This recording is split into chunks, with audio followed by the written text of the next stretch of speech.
Hey guys, welcome back to yet another interesting video of Quick Guide, and in this video I am going to show you how to end a membership on Prime Video. So without any further ado, let's dive right into this exciting video.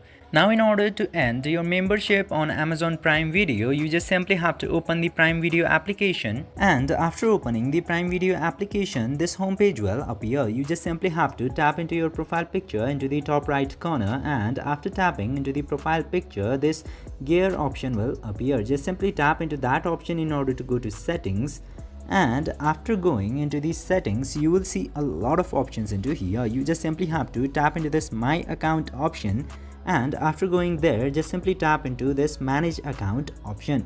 Now after coming to the manage account section, you will get a lot of options again, and one of them is end membership. Now in order to end your membership, you just simply have to tap into this end membership option, and after that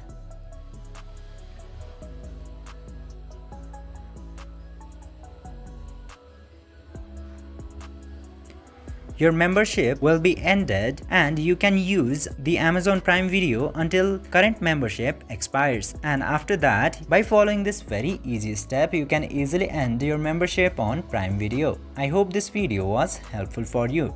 If yes, don't forget to like, share and subscribe to the channel to never miss another update. Thank you for watching the video.